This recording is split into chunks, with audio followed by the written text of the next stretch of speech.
Week two, I'm a little late. It's been a long week, and I forgot that yesterday was Wednesday.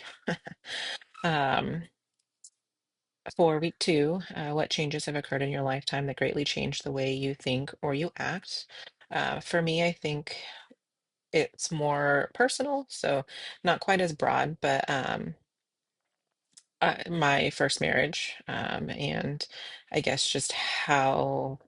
Um, I came out of that. I think before going into that marriage, I really did a lot of my decisions were based on keeping everybody happy or doing what I thought everybody else thought I should.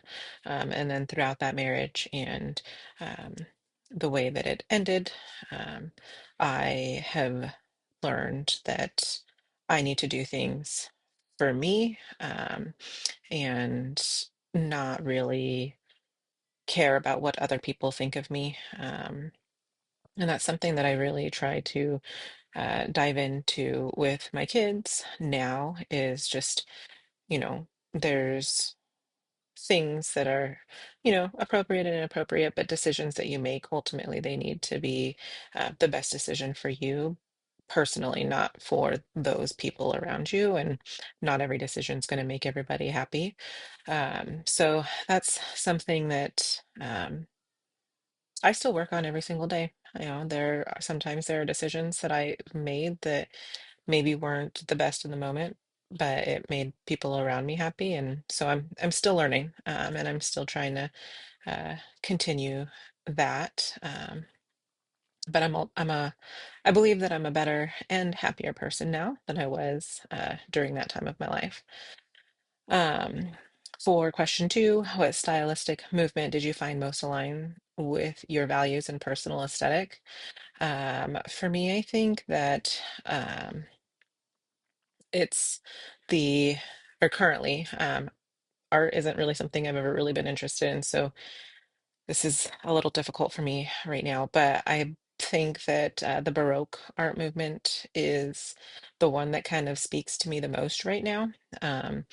It seems, it's kind of based on drama and emotional intensity, and there's that mention of the rich colors and the dynamic compositions. And I think that when I'm looking at pieces, I'm looking at those that are more colorful. I'm not really a fan of abstract, or just black and whites, and um, those are ones that I think I would typically just like speed past.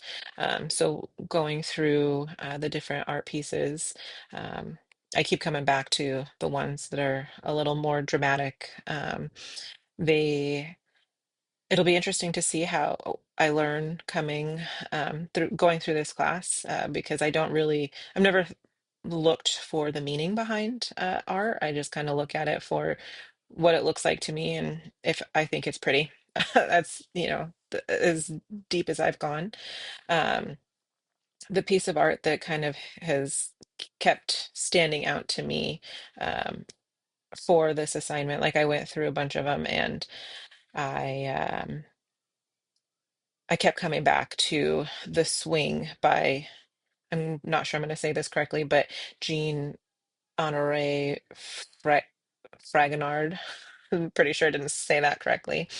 And I kept coming back to it because of the way that it looked. Like when I first looked at it, it's just a woman on a swing. I didn't notice anything in the background until it was pointed out. Reading through it, it's and like the context behind it, it is I think there's a lot more to it than I think I initially picked up on. Um, so it'll be interesting to see how I learn to pick up on the context behind anything. Um, I think that the that one is, I think it was categorized more as the Rococo, but from what I've gathered the Baroque and Rococo, they kind of overlap a little bit. So in the art website, it that piece of art is under Rococo, but I think it still meets a lot of the some of the qualities of the Baroque art movement.